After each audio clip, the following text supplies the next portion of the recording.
Hey gang, AV here. Welcome to my review of the G.I. Joe Classified Series Cobra Viper. This is the Cobra Island Target exclusive version of the Cobra Viper. Here he is in the packaging. As you can see, he is a boxed figure with a window so you can see him and the majority of his accessories there in the bubble. Front of the box, you have some artwork here, which continues on the right-hand side. Says G.I. Joe Classified Cobra Viper there on the front. It's got the Cobra Island byline there. That basically means that it's a Target exclusive. Same goes for Tiger Force stuff. They're also Target exclusive. Anyhow, on this side of the box, catastrophic failure off camera there. It's okay. On the side of the box, we have a 22 there because he was the 22nd figure in the series. We have a stack of like 4 icons there, which apparently means something if you go to a particular website and look them up. But who has the time for that? I've said it before, I'll say it again, I miss the file cards. On the back, unlike the other figures that I've reviewed, which had like a movie poster type picture on the back, we have a shot of Cobra Island because this is a Cobra Island figure. Some legal stuff there at the bottom. And I'll also point out that there is a sticker here because this particular figure I'm showing off right now was from Taiwan. So this is a country-specific variant. Here is the open box for the US version. As you can see, that sticker is not there. So that sticker right there is the only thing that I can pick up that actually denotes this as the made in Taiwan version. So keep an eye out for that. On the top of the box, you've got 22 again, as well as the Cobra symbol. On the bottom, you've got some more legal stuff. And that's all I got to say about the packaging. Let's have a look at the figure himself. And here he is. And before we actually have a closer look at him, let me move him a little closer to the camera there. All right.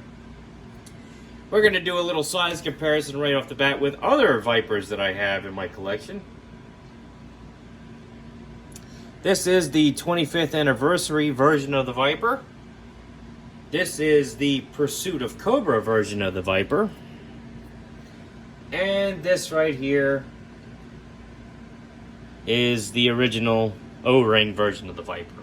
As you can see, the the classified version definitely carries the whole aesthetic, Viper aesthetic over to the 1/12 scale, with varying exceptions here and there, and we will touch on those. One of the most glaring ones, you can see that they have silver face plates. This guy has a chrome. And this guy is still silver, but it's kind of chromed out. Oh, yeah. The goggles fall off constantly. And we'll get on that. We'll get to that in a second. It's kind of chromed out, but not to the same extent that the Pursuit of Cobra one was, as you can see. Sorry, I had a notification there. I mean, the Pursuit of Cobra one is high gloss chrome. This one is a glossy silver, but it's still just silver. All right. Also, I'd like to point out that the O-ring figure has the standard articulation that the other figures would have. This guy was notorious for having really crappy articulation in his arms. As you can see, that's basically the only decent way he can hold his firearm because of the way his hands were molded. And his goggles constantly fall off as well. I mean, that left arm right there just kills it. The right hand is also just as bad. We're going to take him off camera. We're done with him. I'll keep him out just to show off the backpack, which you can see is still kind of reminiscent, although it is missing the canteen and the grenades. This guy does still have the original that the O-ring figure had. Oh my, he came off of his stand. Having all kinds of technical difficulties on this video. You guys must be excited. That hasn't happened for a while. I haven't had any catastrophic failures or technical difficulties or just stupid ass things happening in a while. So kudos to you guys. Anyhow, so like the Preorder Cobra version up until the classified has been widely considered to be the best version of Viper released. He has excellent articulation in his arms and his feet. He has a chromed out visor. The goggles do not fall off. In fact, I think they are part of the sculpt, which they should be, quite frankly, because it's not like you can actually pull them down over the visor anyway. He's got his backpack, which actually has some paint applications and all. Excellent figure, the Preorder Cobra version, if you can find one. Now, to the meat and potatoes, the classified version. As you can see, he holds his weapon nicely. We're going to have a look at his accessories right now. And just because I know they're going to fall off the first time I actually start messing with them, we're going to have a look at his goggles first. Again, these should have just been molded onto the figure. They are made of a spongy plastic, but they don't fit anywhere except for the top of the helmet, and they just barely fit there. There is a nose divot there, so there is a top and a bottom. You just have to look for the divot for the nose. The lenses themselves actually do have kind of a gloss to them, which is nice. But it is mostly just a spongy little black plastic, and they don't stay on very well at all. It's kind of annoying. He comes with his rifle here.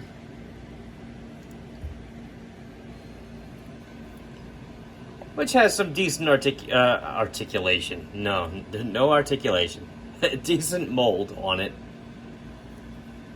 Not sure if it's based off any real weapons or not, but looks alright. Gets the point across. I actually haven't messed with the clip. Is it removable? Yes, it is. Alright. So you do have a removable clip on there.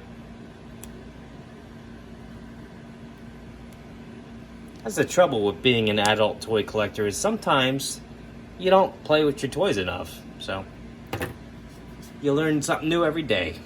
He has his backpack, which we did take a glance at already, but I like it. I think it's excellent, even though it isn't exactly the same as the original one was, or even the Preorder Cobra version. It's nice. I like it. I like the fact that they gave you some paint apps on there, and some practical use stuff on there, like the repelling rope, little Cobra symbol, and the pouches and everything. Very nice. It is a solid piece of plastic, not hollow. Single peg to actually get into his back there. Very cool. He has his ascot, neckerchief, whatever you want to call it. Ascot's the same thing that Fred from Scooby-Doo had, and this guy is no exception. He has one as well. It's just a piece of molded plastic. As you can see, it is opened at the back, so you don't have to pop his head off to get it on there. But it is molded to fit kind of snugly around his neck. And since he does just have a plain neck, it does kind of look pretty good on there, I will admit. He also has his sidearm here, little pistol, which on close inspection actually looks a hell of a lot like the Alley Viper pistol sidearm that I just finished reviewing the other day. So definitely reused the mold on that. And that's about it. He also has this holster, which is a separate piece of plastic, but it is not removable. And he has his vest, which may or may not be removable. However, it's not easy to identify where the seams are, and I'm sure as hell not going to try to remove it. So, because I'm afraid that I may never get it back on there. So, anyhow, let's go over the articulation of this guy. His head is on a ball joint, does a full 360-degree rotation. He also has a hinge at the bottom of the ball joint, which enables, that happens. So the ball joint can move forward and back, as you can see, because of the hinge. His head does pop off kind of often, unfortunately, when I'm trying to manipulate this thing. But you can look down, you can look up.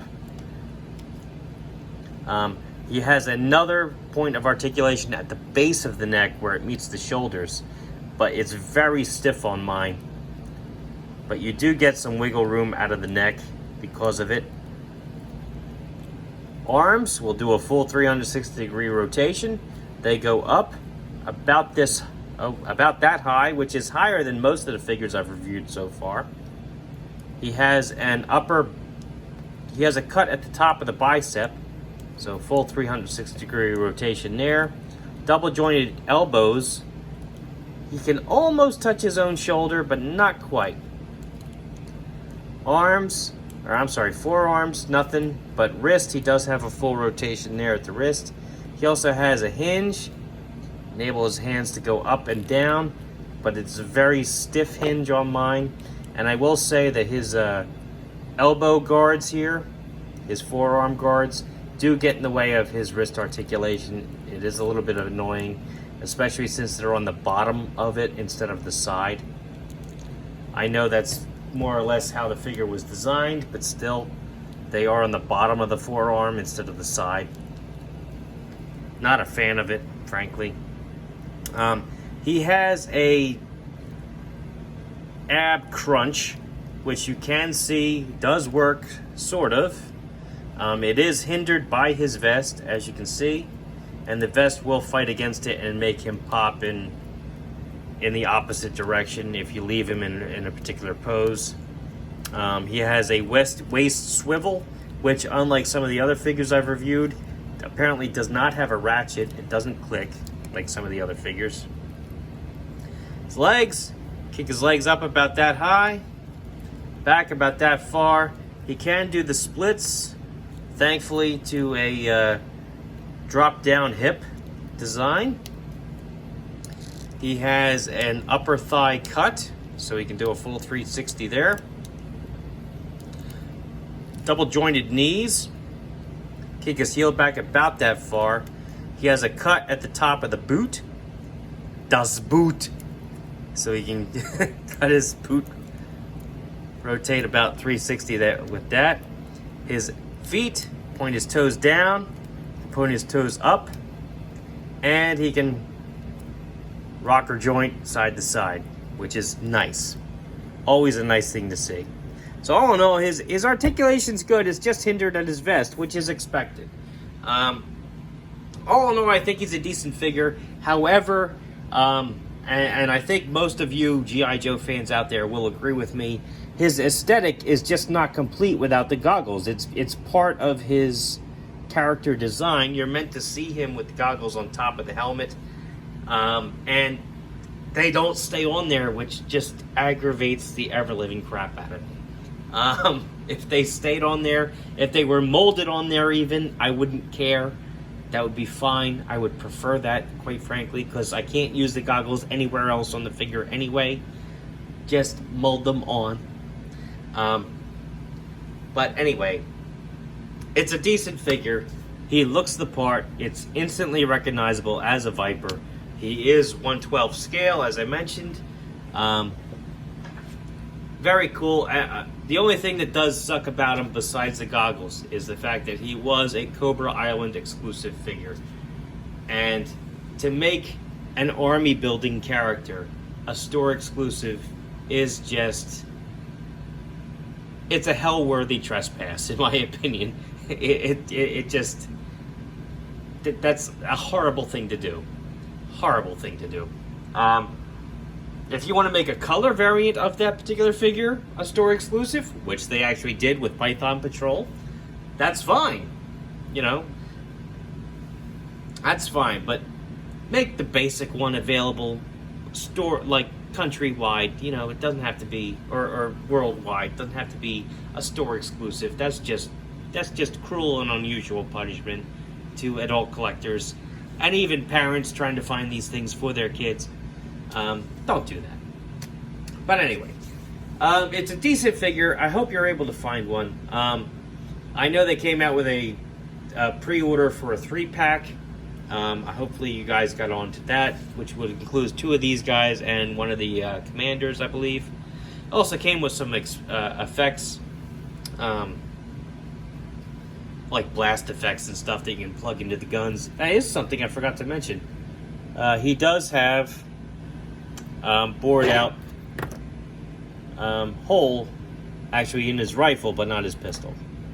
So when he does get those blast effects, you can plug one into the rifle.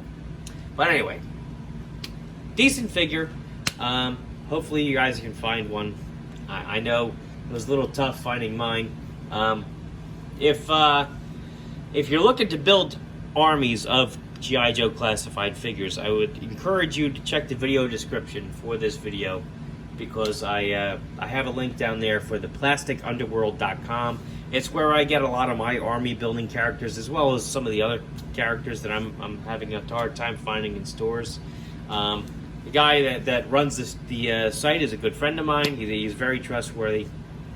So be sure to click on that link and give that a look.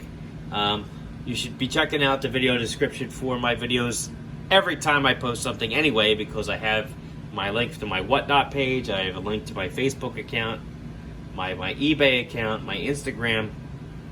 All that stuff can be found down below. So please, by all means, check that out. If you like this video, check out my channel here on YouTube. If you like what you see there, by all means, like, comment, subscribe, all that jazz. And I look forward to seeing you in the next video. All right? Take care.